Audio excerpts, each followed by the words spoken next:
परमाणु द्रव्यमान और नाभिक की संरचना। कार्बन के एक मोल में अणुओं की संख्या 6.02 गुणा 10 पर घातांक 23 होता है, जो एवागाद्रो संख्या कहलाती है। कार्बन एक परमाणुक तत्व है, इसलिए इसमें कार्बन के 6.02 गुणा 10 पर घातांक 23 परमाणु हैं। उनका द्रव्यमान 12 ग्राम है।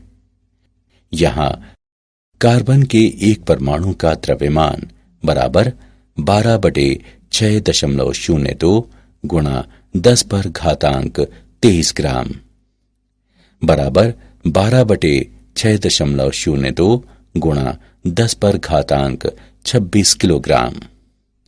यहां एक परमाणु द्रव्यमान इकाई AMU बराबर 1/12 गुणा 12/6.02 गुणा 10 पर घातांक 26 किलोग्राम है, बराबर 1.6605 गुणा 10 पर घातांक -27 किलोग्राम है।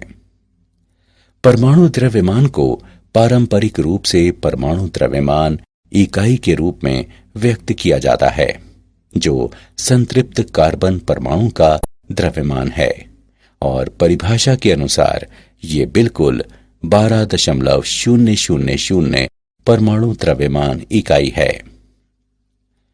नाभिक की संरचना।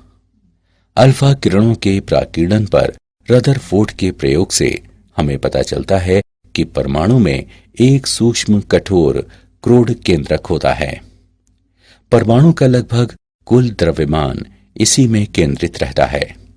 इसी केंद्रीय क्रोड को नाभिक के नाम से जाना जाता है। प्रत्येक परमाणु के नाभिक में मौलिक रूप से दो तरह के कण, प्रोटॉन और न्यूट्रॉन होते हैं। एकमात्र हाइड्रोजन परमाणु इसका अपवाद है। इस परमाणु के नाभिक में केवल एक प्रोटॉन होता है। किसी परमाणु के नाभिक में प्रोटॉन की कुल संख्या परमाणु के इलेक्ट्रॉनों की कुल संख्या के बराबर होती है।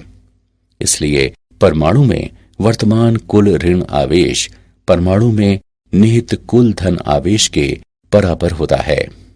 ये परमाणु को पूर्ण रूप से विद्युत उदासीन बनाता है। नाभिकीय संरचना को इस प्रकार समझा जा सकता है।